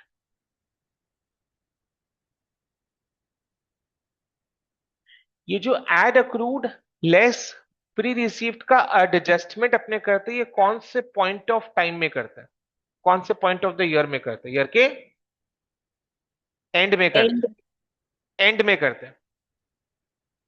Accounting year के एंड में ही तो इनकम एंड एक्सपेंडिचर अकाउंट बनाएगा ना एनपीओ। तो ये जो अपने एडजस्टमेंट कर रहे हैं add accrued less pre received, ये कब होगा? ईयर के एंड में। यानी ये जो एड अक्रूड अपने कर रहे हैं, ये अक्रूड का क्लोजिंग बैलेंस है, और ये जो अपने लेस प्री रिसीव्ड कर रहे हैं, ये प्री रिसीव्ड का क्लोजिंग बैलेंस है, बिकॉज अपने ये ईयर के एंड में कर रहे हैं। समझ में आया ना? बिकॉज एड अक्रूड इनकम करके आप क्या करते हो? बैलेंस शीट के एसेट के साइड में दिखा देते हैं। तो बैलेंस शीट तो ईयर के एंड में प्रिपेयर होता है, balance sheet as on year end date. तो बैलेंस शीट में जो भी एसेट्स एंड लायबिलिटीज का बैलेंसेस है, वो उन एसेट्स एंड लायबिलिटीज का क्लोजिंग बैलेंस है। तो इधर में एड अक्रूड करके आप बैलेंस शीट के एसेट के साइड में अक्रूड इनकम करके दिखा देते हो, तो उस अक्रूड इनकम का वो क्लोजिंग बैलेंस है। सिमिलरली इधर में लेस रिसीव्ड इनकम करके आप बैलेंस शीट के लाइबिलिटीज के साइड में दिखा देते हो, तो ये प्री रिसीव्ड इनकम का क्लोजिंग बैलेंस है। वैसे अक्रूड इनकम असेट क्यों होता है? अक्रूड इनकम मतलब इनकम रिसीव होना बाकी है, इनकम का अमाउंट रिसीव होना बाकी है। अक्रू हो चुका है मतलब एनपीओ ने सर्विसेज दे दिया है, और उन सर्विसेज के लिए रुपया मिलना बाकी है। ठीक है, तो रुपया मिलेगा, तो इसीलिए एसेट है। Something which is receivable is always an asset. Pre received liability क्यों है? बिकॉज एनपीओ को ये इनकम का रुपया पहले ही रिसीव हो गया है, सर्विसेज देने से पहले ही एडवांस में रिसीव हो गया है। So NPO has an obligation to provide services in the future next date. सो एनपीओ के लिए एक ऑब्लिगेशन आ जाता है। तो जब भी अपने को किसी से एडवांस मिलता है, सर पर एक बोझ आ जाता है, तो उसके लिए कुछ देना पड़ेगा, तो लाइबिलिटी है, बैलेंस शीट के लाइबिलिटी है। क्लियर है? एड क्रूड, ऐड क्यों किया?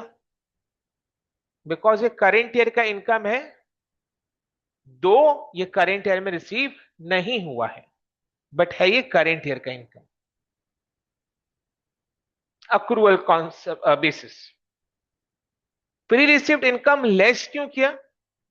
बिकॉज ये करेंट ईयर का इनकम नहीं है। कौन सी ईयर का है? नेक्स्ट अकाउंटिंग ईयर का इनकम है, तो बोलकर इसे लेस कर दिया। समझ में आया? क्लियर है? ओके, ठीक है। अच्छा, यहां तक पूरा क्लियर है। अब अक्रूड इनकम का क्लोजिंग बैलेंस हम ऐड कर रहे हैं, तो अगर अक्रूड इनकम का ओपनिंग बैलेंस दिया हुआ है तो उसे लेस करेंगे। क्यों? मैं बताऊंगा। प्री रिसीव्ड इनकम का क्लोजिंग बैलेंस हम लेस कर रहे हैं, तो प्री रिसीव्ड इनकम का ओपनिंग बैलेंस हम ऐड करेंगे। क्यों? मैं बताऊंगा। ठीक है,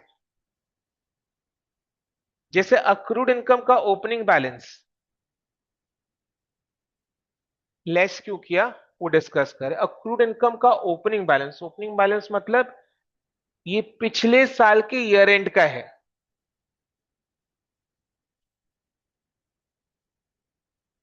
ताई तो अक्रूड इनकम का ओपनिंग बैलेंस माने कि ये पिछले साल के ईयर एंड का है, तो ये पिछले साल का है तो लेस कर दिया। यानी पिछले साल सर्विसेज देना हो चुका था, तो वो तो उसी साल का इनकम बन जाएगा, क्योंकि सर्विसेज जिस साल दोगे उस साल इनकम अक्रू हुआ, तो उसी साल का इनकम है वो। तो पिछले साल वो सर्विसेज देना हो चुका था, बट अमाउंट रिसीव नहीं हुआ था, तो ये है ये तो अपने तो पेमेंट को तो चेक नहीं करते ना, पेमेंट रिसीव हुआ है कब हुआ है। टाइम ऑफ पेमेंट रिसीव्ड या टाइम ऑफ रिसीट नहीं चेक करते, टाइम ऑफ रिसीट नहीं चेक कर रहे, टाइम ऑफ रिसीट नहीं चेक करे, बिकॉज अपने अक्रूवल बेसिस फॉलो कर रहे हैं। तो ये पिछले साल के ईयर एंड का है, यानी पिछले साल सर्विसेज देना हो चुका था।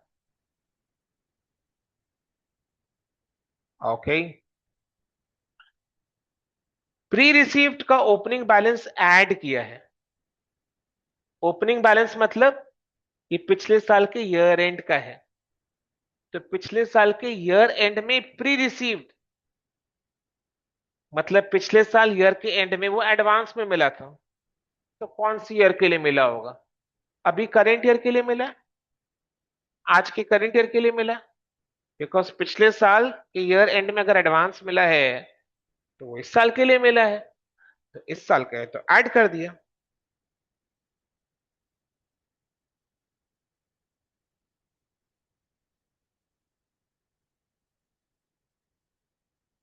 समझ में आया ना? तो याद करने के लिए ये समझ में आ गया, कंसेप्ट क्लियर हो गया। अब अब एग्जाम के लिए फास्ट रिकॉल कैसे करेंगे? इनकम एंड एक्सपेंडिचर के इनकम के साइड में बाई इनकम, जो भी इनकम का नेचर ऑफ अकाउंट है, जैसे सब्सक्रिप्शन है तो by subscription and all. So by subscription account हम लोगों ने फाइनल अकाउंट्स में रट लिया है। अपने लोग फाइनल अकाउंट्स में, बाप रे, इसका बेटा आया था छोटा सा, ई माँ, बाप रे, just imagine, revenge, Ram Ram.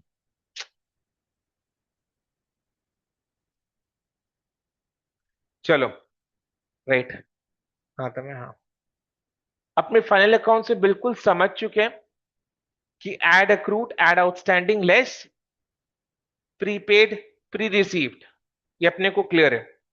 और ये जो एडजस्टमेंट अपने करते हैं वो हमेशा अकाउंटिंग ईयर के एंड में करते हैं। तो ये जो add accrued less pre received है, ये ईयर के एंड में होता है, तो ये क्लोजिंग बैलेंस का करते हैं अपने, यानी अक्रूड इनकम का क्लोजिंग बैलेंस ऐड होगा, प्री रिसीव्ड इनकम का क्लोजिंग बैलेंस लेस होगा। तो क्लोजिंग बैलेंस का ट्रीटमेंट हम जानते हैं। क्लोजिंग बैलेंस का जो ट्रीटमेंट होगा, ऑपोजिट ट्रीटमेंट ओपनिंग बैलेंस का होगा। तो अक्रूड इनकम का ओपनिंग बैलेंस लेस होगा, प्री रिसीव्ड इनकम का ओपनिंग बैलेंस ऐड हो जाएगा। ठीक है, ये याद करने के लिए याद हो जाएगा, राइट। और इससे भी सुपर फास्ट तरीका क्या है, करेंट जात पात करना। करेंट ईयर का इनकम है तो ऐड होगा, वरना लेस होगा। जैसे अक्रूड इनकम का क्लोजिंग बैलेंस करेंट ईयर का है तो ऐड हो गया। अक्रूड इनकम का ओपनिंग बैलेंस प्रीवियस ईयर का है तो लेस हो गया। प्रीवियस ईयर का इनकम था वो, जो प्रीवियस ईयर रिसीव नहीं हुआ था, बट इनकम प्रीवियस ईयर का है तो बोलकर लेस। प्री रिसीव्ड इनकम का क्लोजिंग बैलेंस नेक्स्ट ईयर के लिए है, करेंट ईयर का नहीं है वो, तो लेस कर देंगे। प्री रिसीव्ड इनकम का ओपनिंग बैलेंस पिछले साल रिसीव हुआ था करेंट ईयर के लिए, तो करेंट ईयर का इनकम है तो ऐड कर देंगे। समझ में आया? तो अगर कोई मेरे को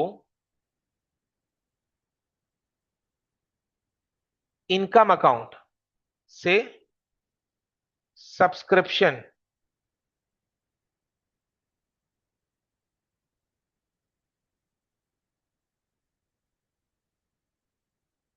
अगर कोई मेरे को इनकम अकाउंट जैसे सब्सक्रिप्शन अकाउंट बनाने के लिए बोलता है, इनकम का लेजर अकाउंट, कोई भी इनकम का लेजर अकाउंट बनाने के लिए बोलता है, तो मैं कैसे बनाऊंगा वो डिस्कस कर रहा हूं। ठीक है, वेरी इंपॉर्टेंट डिस्कशन। ठीक है, इनकम के लिए समझ जाएंगे तो एक्सपेंस के लिए सेम कॉन्सेप्ट को यूज कर पाएंगे। ठीक है, वेरी इंपॉर्टेंट, बिकॉज एग्जाम में कई बार सब्सक्रिप्शन अकाउंट बनाने के लिए भी बोलेगा। ठीक है, तो अपने को बनाकर देना है। अब सब्सक्रिप्शन अकाउंट क्या है? एक इनकम का अकाउंट है, क्लियर। और इनकम के लिए रूल क्या है? Increase, increase credit, decrease, decrease debit. तो सब्सक्रिप्शन अकाउंट का debit side left hand side में है, credit side right hand side में है। यानी ये वाला साइड इंक्रीज का साइड है और डेबिट साइड डिक्रीज का साइड है। हम लोग कौन से फाइनेंशियल ईयर में है?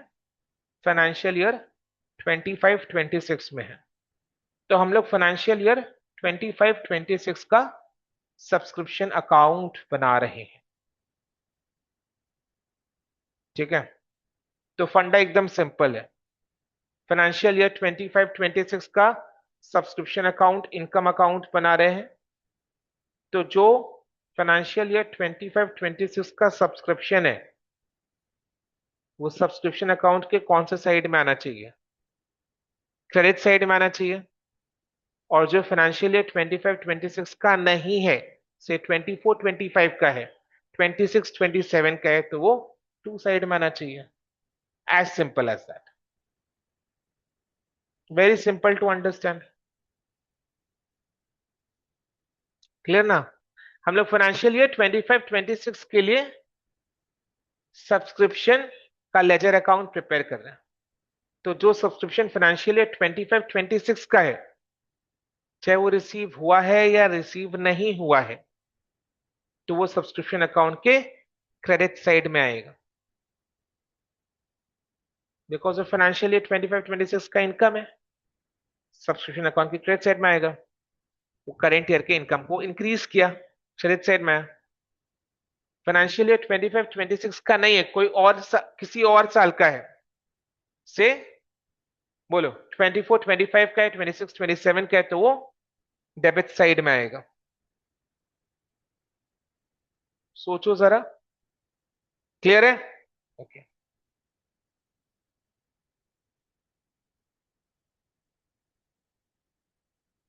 ठीक है, डिस्कस कर रहे हैं। अच्छा, जब इन जनरल सब्सक्रिप्शन रिसीव होता है, इन जनरल जब सब्सक्रिप्शन रिसीव होता है, तो एंट्रीज कैश और bank account debit to subscription account, to subscription account यानी बाय साइड में कैश और बैंक अकाउंट। तो इसका अमाउंट हमें कहां से मिलेगा बोलो? रिसीट्स एंड पेमेंट अकाउंट में से मिलेगा, because cash and bank account का नाम क्या है in case of NPO? Receipts and payment account. तो जो जितना भी amount of subscription current year में रिसीव हुआ है, अब करेंट ईयर में रिसीव प्रीवियस ईयर के लिए भी हो सकता है, नेक्स्ट ईयर के लिए भी हो सकता है, गोटा यानी total amount of subscription received in the current year, entries cash और bank account debit to subscription, subscription account के बाई साइड में बाय कैश और बैंक, जिसका अमाउंट हमें कहां से मिलेगा? रिसीट्स एंड पेमेंट अकाउंट के रिसीट के साइड में से। परफेक्ट, क्लियर हो रहा है? अब देखो ना, ये करेंट ईयर में रिसीव हुआ है, बाई साइड में आ गया। ओके, ठीक है। अब नेक्स्ट डिस्कशन, अक्रूड का क्लोजिंग बैलेंस। अक्रूड सब्सक्रिप्शन का क्लोजिंग बैलेंस कौन सा साइड में आएगा? टू या बाय? बाई साइड में आएगा, क्यों? बिकॉज अक्रूड का क्लोजिंग बैलेंस करेंट ईयर का सब्सक्रिप्शन है, करेंट ईयर का सब्सक्रिप्शन बाई साइड में आएगा, किसी और ईयर का सब्सक्रिप्शन टू साइड में आएगा। ओके, सो बाय अक्रूड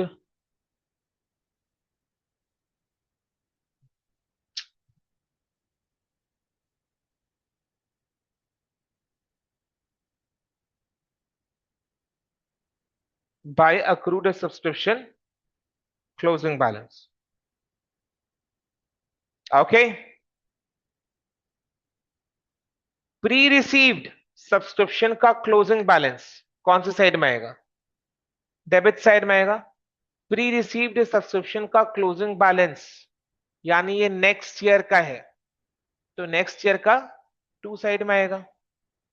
क्या अपने लोग ऐसे बोल सकते हैं डिक्रीज यानी नेक्स्ट ईयर वाला, या प्रीवियस ईयर वाला, एंड इंक्रीज यानी करेंट ईयर वाला? समझ में आया? ओके, रिलेट करके बताऊंगा मैं।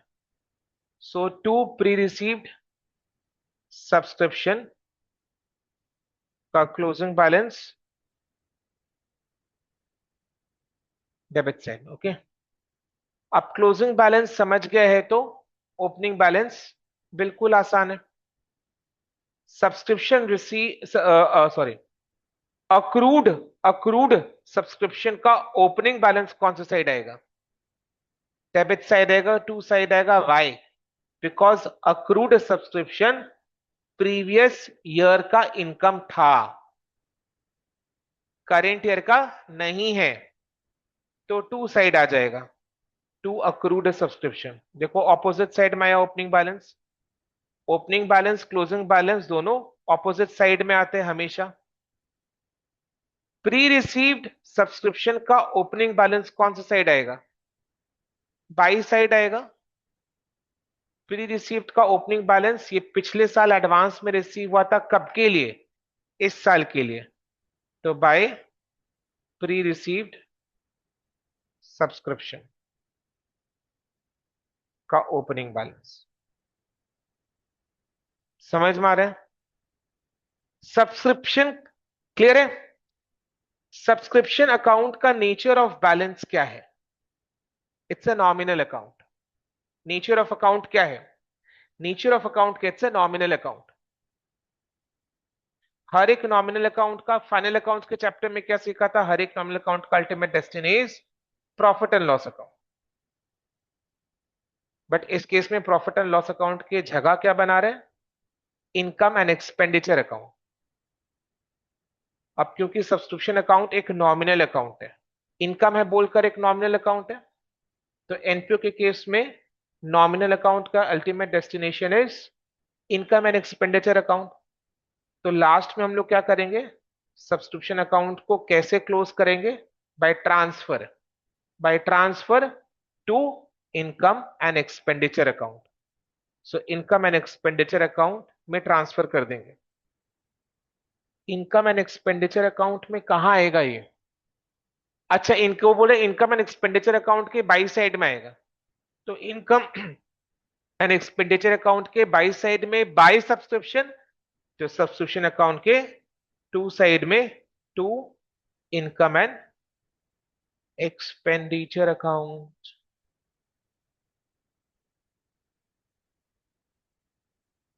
आई बात समझ में? तब थोड़ा सा रिलेट करो, ठीक है? एकदम क्लाइमेक्स में आ चुके अपने। अब हमने क्या किया? हम लोगों ने इनकम एंड एक्सपेंडिचर अकाउंट में सब्सक्रिप्शन अकाउंट के साथ एडजस्टमेंट्स को डिस्कस किया, एंड देन सेम चीज हमने सब्सक्रिप्शन अकाउंट के लेजर में भी डिस्कस किया है।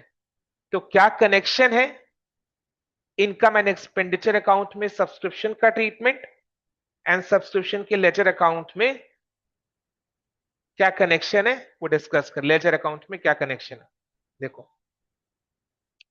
देखो सेट करो कनेक्शन। ये बाई सब्सक्रिप्शन, ये वाला अमाउंट इधर में है जो करेंट ईयर में रिसीव हुआ। समझ में आया? तो उसके साथ हमने स्टार्ट किया बाई सब्सक्रिप्शन, जो भी टोटल अमाउंट सब्सक्रिप्शन का रिसीव हुआ है इस साल, वो हमने पहले लिखा फर्स्ट पॉइंट में। तो ये पॉइंट वन कनेक्ट करो। देन हम क्या कर रहे हैं? क्रेडिट के साइड में यानी इंक्रीज का साइड में accrued subscription closing balance. Increase के साइड में तो ऊपर में देखो अक्रूड का क्लोजिंग बैलेंस ऐड हो रहा है। ऐड मतलब इंक्रीज। यस और नो? कनेक्शन सेट हो रहा है। देन अक्रूड का open opening balance to side में, टू साइड यानी डिक्रीज के साइड में, डिक्रीज यानी माइनस लेस।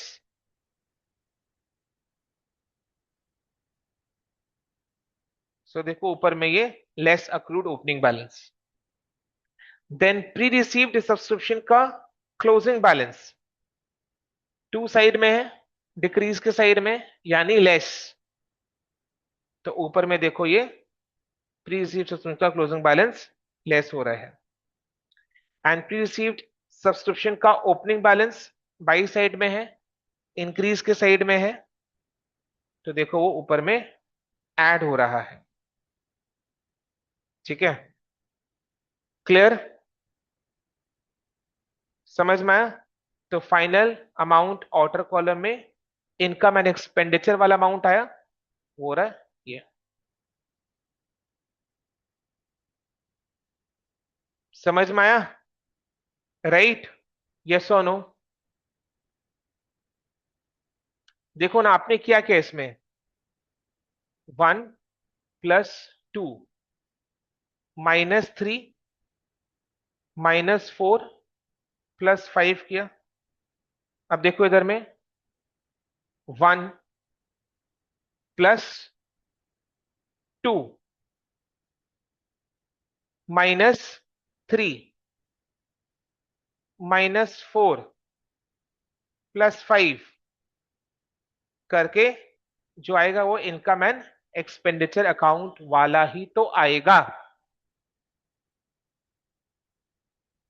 आई बात समझ में? ये सुनो, वो इनकम एंड एक्सपेंडिचर अकाउंट वाला ही तो आएगा।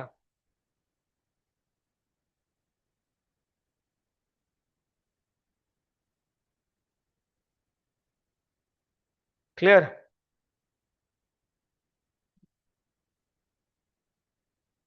समझ में आया? Right?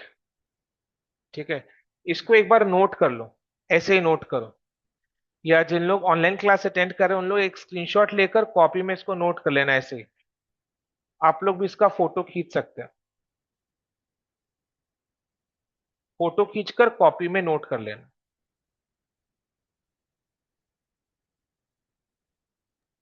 Done, sir. What done? क्या So किया you आपने? said ना कि वो स्क्रीनशॉट लेके noted on the copy.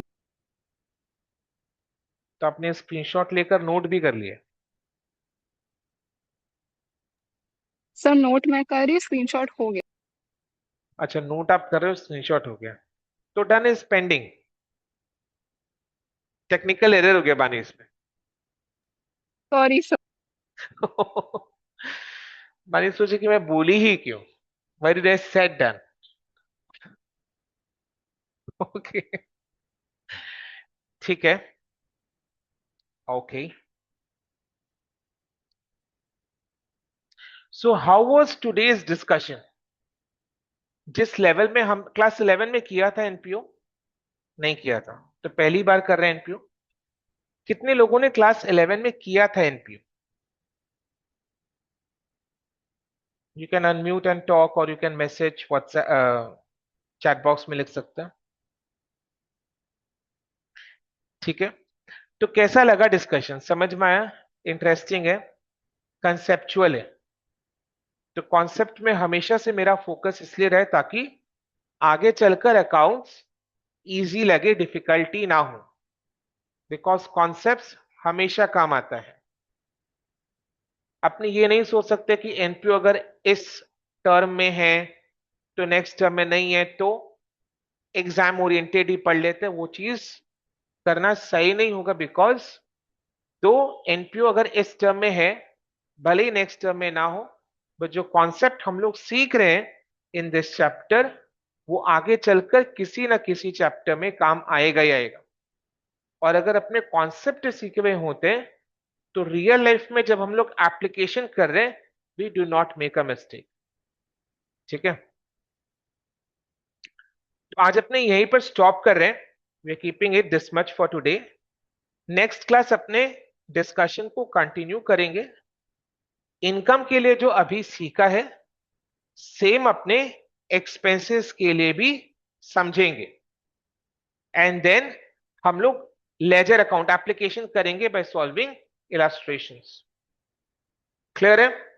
तो नेक्स्ट क्लास के लिए टास्क क्या है? इलस्ट्रेशन 1 को सॉल्व करना। नंबर 2, जो आपने स्क्रीनशॉट लिया उसको नोट करना नंबरिंग के साथ, जैसे मैंने नंबर किया वैसे नंबरिंग के साथ। नंबर 3, नेक्स्ट क्लास आने से पहले रिवाइज करके आना कंपलसरी है। समझ में आया? ओके, ठीक है, क्लियर है? चलो देन आज के लिए इतने। Thank you so much and bye, take care. Thank you, sir. Welcome.